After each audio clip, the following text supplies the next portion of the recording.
You think you are paying for internet data the same way you pay for gas in your car or water from your kitchen sink. But you are not. The reality is staggering.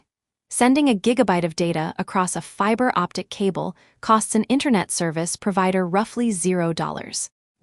That is a fraction of a penny. Yet, every single month, tens of millions of American households hand over $80, $100, or even $150 for that exact same service. The United States broadband industry pulls in over $170 billion every single year, operating with profit margins that regularly push past 40 to 50%. Margins that outpace Apple, outpace Big Oil, and outpace global investment banks. How did a utility as fundamental to modern human survival as clean running water transform into the single, most lucrative legal monopoly in American history? The answer is not superior technology, and it certainly is not customer satisfaction. In fact, internet providers consistently rank among the most hated corporations on the entire planet. The secret to their financial empire lies in a masterclass of regulatory capture, manufactured scarcity, phantom fees, and a quiet, decades-long territorial truce that wiped out competition before you ever signed a contract. To understand where your monthly check actually goes, you first have to dismantle the biggest lie in modern telecommunications: the myth of the free market. If you want to buy a smartphone, you can choose between dozens of brands. If you want groceries, you have multiple supermarket chains within a 5-mile radius. But when you move into a new apartment or purchase a house in the United States, your choice of high-speed internet is usually already made for you, before you even unpack your first box. Over 80 million Americans live in areas controlled by what economists call a regional duopoly or a total monopoly. You might think Comcast, Charter Spectrum, AT&T, and Verizon are locked in a fierce, bloodthirsty war for subscribers. But look at a coverage map, and the illusion shatters immediately. These corporate giants rarely build overlapping fiber networks in the exact same suburban neighborhoods. Why? Because competing on price destroys margins. Building high-speed network infrastructure is absurdly expensive. Laying fiber optic cable under city asphalt can cost anywhere from $30,000 to over $100,000 per mile. If two providers build competing fiber lines down the same residential street, they split the neighborhood in half, slash their prices to win customers, and double their payback period on that multi-million-dollar capital investment. So instead of competing, they engage in a silent, implicit division of territory. They simply stay on their own side of the fence.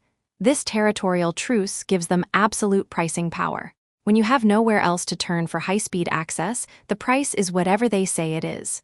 You cannot negotiate, you cannot switch to a rival, and you cannot vote with your wallet. But monopolizing the map was only step one. To make billions without spending their own money, these corporate giants executed one of the most audacious financial maneuvers in corporate history. They got you, the taxpayer, to fund their networks. Over the past 3 decades, federal and state governments have handed broadband corporations over $400 billion in direct subsidies, tax exemptions, and infrastructure grants. The promise was simple. Give us tax dollars, and we will build ultra-fast fiber optic internet to every home, farm, and school in America. It sounded like a modern miracle. A public investment for the public good. But what actually happened to those hundreds of billions of taxpayer dollars? A massive portion of that money vanished into corporate balance sheets, executive bonuses, and massive stock buybacks, while the promised fiber upgrades were delayed for years or abandoned entirely in lower-income communities. Providers realized a dark financial equation. If they actually delivered blazing fast, unrestricted fiber to everyone, internet access would become a cheap, standardized commodity. And commodities do not generate 50% net profit margins. Instead, they kept millions of families trapped on aging copper wire and coax cables, extracting maximum cash from outdated assets while lobbying local politicians to block any government oversight. But even with guaranteed monopolies and government subsidies, the real cash machine was still hiding inside your monthly billing statement.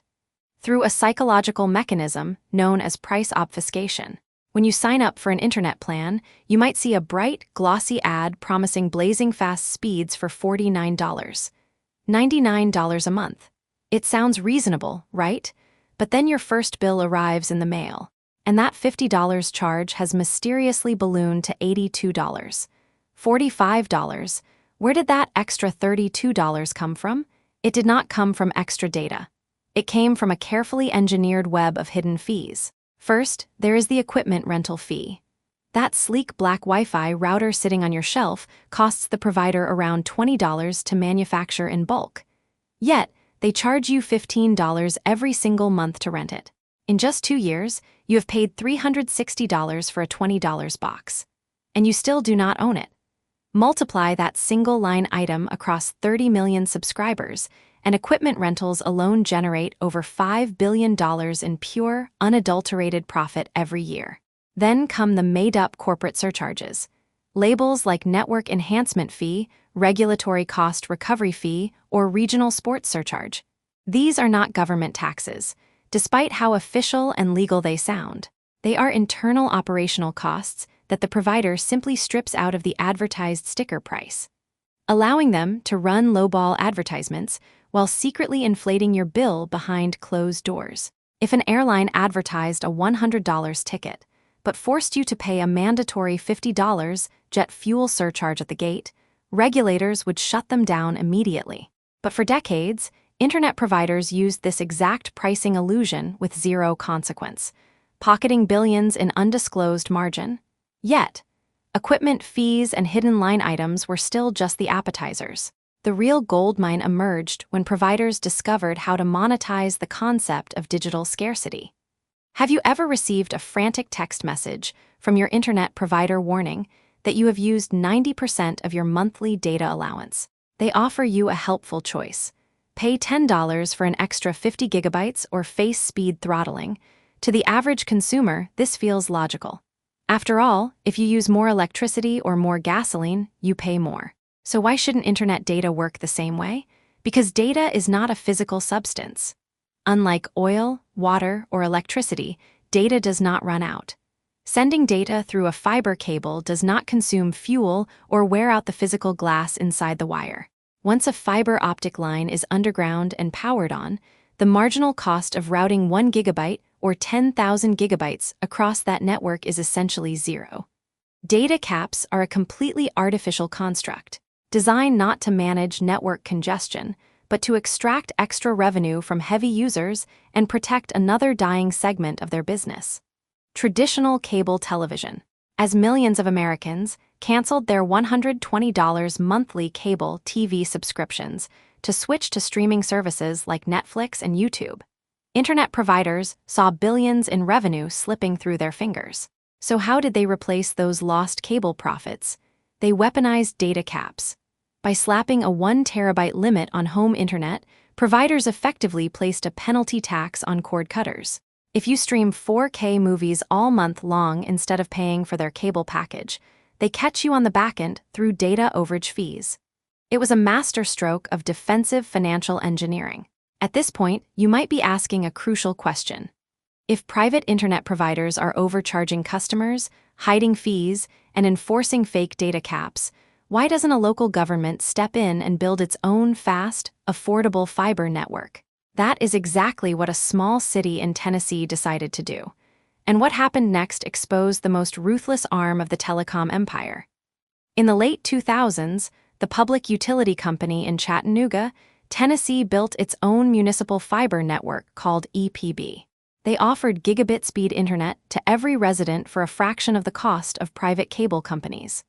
Customer satisfaction skyrocketed, local businesses flourished, and Chattanooga became known as the Gig City. It was a massive triumph for public infrastructure. To private telecom giants, Chattanooga was not just a competitor. It was an existential threat. If cities across America realized they could build faster, cheaper, and more reliable internet on their own, the entire monopoly structure would crumble overnight. So the telecom industry did not respond by lowering their prices or improving their service. They hired an army of state lobbyists and lawyers. Across the country, corporate lobbyists drafted legislation that made it nearly impossible, or outright illegal, for cities and towns to build public broadband networks. Over 20 states passed these anti-municipal broadband laws, effectively outlawing public competition and trapping millions of citizens under the thumb of private monopolies. They did not win in the free market. They rewrote the laws to eliminate the market entirely. And yet, as lucrative as regional monopolies, hidden fees, data caps, and legal bans are, the ultimate profit engine for modern internet providers is shifting into an even more lucrative frontier: your private personal data. Every time you load a web page, search for a product, stream a video, or connect a smart device in your home, your request passes directly through your provider's routers. They see every domain name you visit, every IP address you connect to, and the precise time of day you are online. You are not just a paying subscriber. You are an endless goldmine of behavioral data. In 2017, federal regulations were quietly rolled back, allowing internet service providers to collect, categorize, and monetize your browsing history without your explicit consent. They aggregate this trove of real-time personal data and feed it into targeted advertising networks, hedge funds, and consumer analytics firms. The very company you pay $100 a month to for internet access is turning around and selling your digital footprint to the highest bidder. Think about the brilliant, terrifying efficiency of this business model. You pay them for the infrastructure. You pay them high-margin rental fees for the hardware. You pay them penalties if you consume too much data. And while you use their network, they harvest your digital life and monetize it for secondary revenue streams.